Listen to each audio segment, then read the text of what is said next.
watching BBN Tonight on your official UK sports station, LEX 18. Presented by Central Bank, the official bank of UK athletics. Welcome back to BBN Tonight. We turn to Kentucky football now as the team continues to make headlines going into the 2021 season. Let's check in with Jeff Piecoro of the UK Sports Network. Jeff, always a pleasure to have you on. And we're going to start here. Your reaction to last week's big news that Kentucky native Wan'Dale Robinson has announced his transfer to UK after starting his college career at Nebraska. I could go all Dickie V on you here. Wow, it's amazing. A superstar coming back to Kentucky. I'm ecstatic. I think that is a huge deal for this Kentucky offense. PT Pier, right? You got to get that one in. Oh, baby. So I was saying, I'm high on him, but you sound like you're really high on him. Why is that? Well, look, with what they have coming back, especially after the bowl game, and you got Luke Fortner coming back, and you got basically your entire offensive line coming back and being healthy. You get a tight end and Rig coming back. Rodriguez is back. That offense was missing one thing: explosiveness from the outside, and this guy does that to a T. Think of just think of any great wide receivers, but Lynn Bowden 2 years ago, before he became a quarterback, this is what this kid can give this team. But here's the other thing that he gives that a lot of people don't understand. Josh Ali on the other side was getting the best cornerback covering him. He is on most teams maybe a third or fourth receiver. Here he was the feature guy. Now that becomes Wan'Dale, so that's going to open things up for him. Plus, how many times do Tom and I say safeties are 5 yards off the line of scrimmage? That can't happen now because he could take the top off. So that opens things up for Chris Rodriguez as well. So Chris and Josh are really going to benefit from having him on the other side.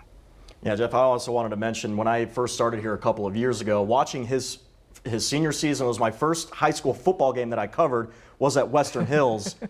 Hands down, he's got to be one of the most electric high school kids that I've ever covered. I've only been doing it for about 8 years, but he was incredibly fun to watch. Moving on, we can now get ready to welcome in UK's new offensive coordinator after Liam Cohen's current job ended when the LA Rams lost to the team that I don't really like that much in the NFL playoffs on Saturday. You can imagine Liam is going to be able to work Wan'Dale into this, and DeKel Crowd is coming in. He's going to have some pieces to work with here.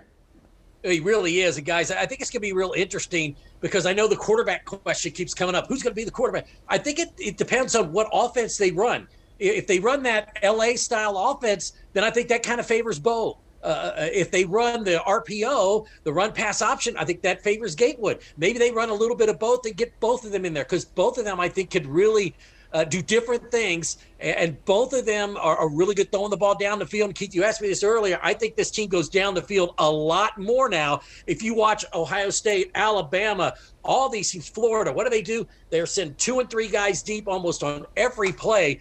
And good things can happen when you do that. And now they've got a guy that could take the top off. I don't think they have a receiver of this ilk that could really do that since Juice was here, 4 or 5 years ago? They could really stretch the field for you. We get ready to go into the 2021 season. Obviously, spring is going to tell us a little bit.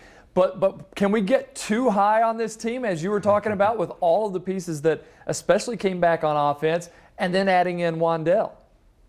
Well, so many times this team has been an underdog coming into seasons and stuff, but there's already been talk. SEC Mike, who's a big guy down south, has already put out his preseason of what he thinks for next year. He's got Kentucky listed second in the East. I do too. Florida loses a lot this year. Who's going to be their quarterback? What are they going to do on the outside? They lose maybe a first-round tight end. They lose 4 huge defenders. I think Kentucky is on par or maybe even a little better, plus they get them at home this year. I really think the addition of Wan'Dale, the addition, you said Crotus, some of these guys, freshmen who were redshirted, this is going to be a real deep team. They have one hole they have to fill, and that's Davis saying that he's going to go to the NFL. So that one linebacker spot is going to be a little bit of a weakness. If they can find somebody to play there, this is a really solid and really deep football team. Well, as always, last year you had high hopes coming in, but you wasn't really sure how the season was going to pan out with COVID and everything.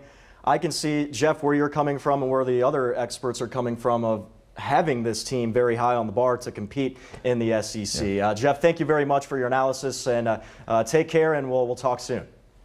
Thanks, guys. All right, coming up next on BBN Tonight, we'll bring in the voice of the Wildcats, Mr. Tom Leach. Yeah, he'll share his thoughts on UK's up and down SEC basketball season, all of it. We'll be right back.